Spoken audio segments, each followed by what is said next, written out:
Howdy, ladies and gentlemen. Michael here again from GuitarGate.com, where we do practical guitar lessons. Stuff you can use in songs, at gigs, for those of you that actually get out there and play for a living.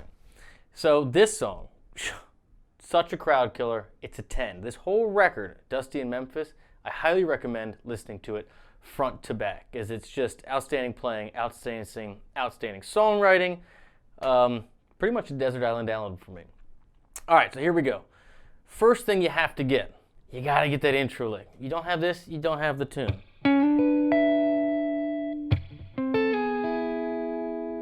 Now all you're doing here is you're thinking E7. This whole tune is in E mixo, right? Or A, but you're focusing on E. But anyway, so all you're doing is you're sliding up, second, third finger, do this little move. From one fret behind, you're getting that D and that B, that flat 7 and that 5th of E7. And then hit the open first string, and then with your pinky, get that harmonic on the 12th fret by barely placing it right above the 12th fret. So, very cool sound. And then you just reverse it. This here is also a piece of E7 pattern 2, right? This is your 5th, and your G sharp, your 3rd. And you just, from one above, and you do that.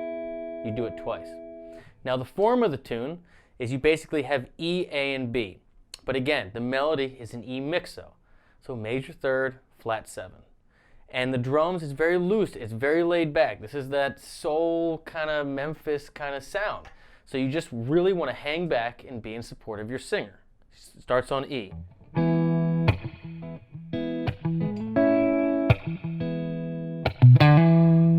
You can always get those.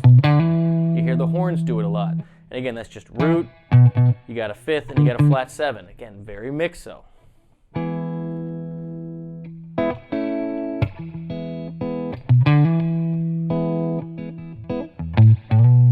Going to 5, right? B7.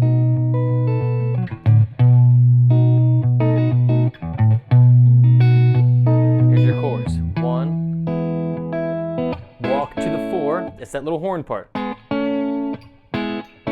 Doing just a piece of E, and back to the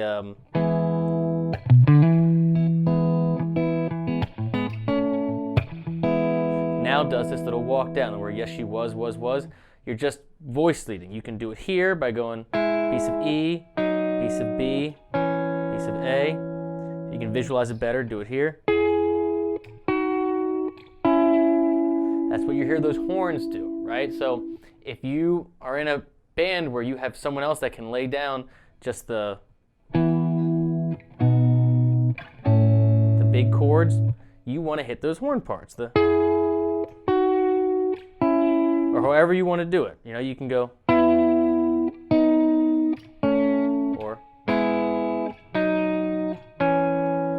the beauty of knowing all your triads everywhere. Then it comes right back in and it does the call and response. So instead of in the intro where it goes, then it's silent, it does it twice. So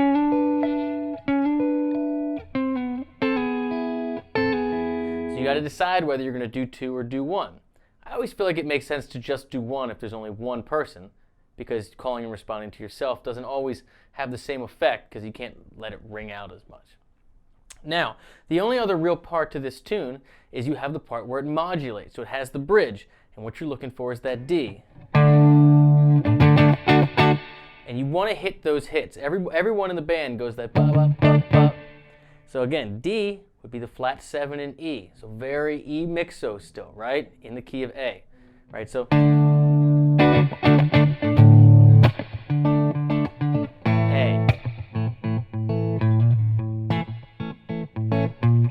B,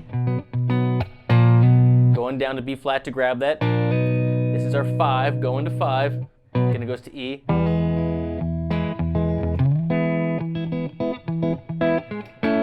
Now it modulates to A, and the whole time, the rest of the song, it's the same moves, but you're just doing it in A, and she, goes up singing,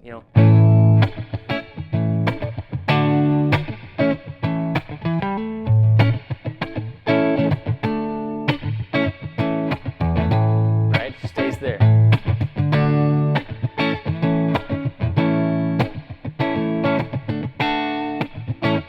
And you can vamp on it as long as you want. And for those of you out there that are going to take a lead or you want to know the melody, this is straight mixo. You're here in E, but with the G sharp, the major third, but with the D, that flat 7. And it holds that all throughout the verse and the chorus. And she really nails each one of those little turns. It starts out, and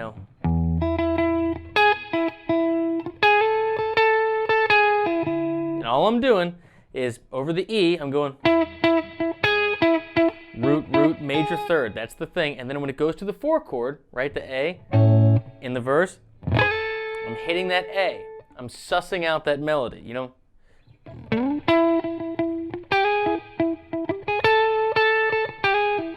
Right? And I'm sliding into it a little bit. You can take some liberties.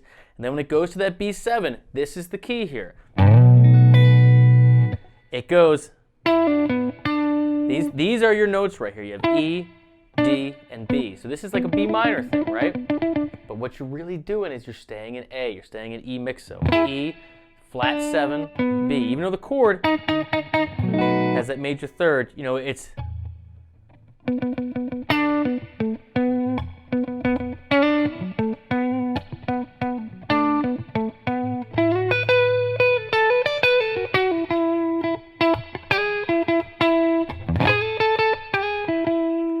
And then, of course, when it modulates back to A, you'd logically think that it goes to A major, which of course it does. It doesn't keep that same thing. So this is a very cool song. There's lots of parts you can stack, lots of horn parts, lots of riffs, but the main things, you gotta get that intro riff. You wanna try your very best to just lay back with the drums and be in support of the vocalist, not get in anybody's way.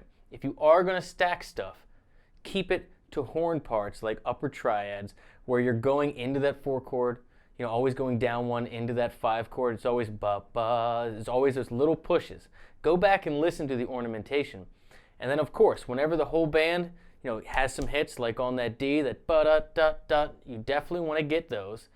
And that call and response part, you can decide whether to do 2, but hopefully you have another person and one can do the call and one can do the response. It's just E7 to E7, and you got that little harmonic thing.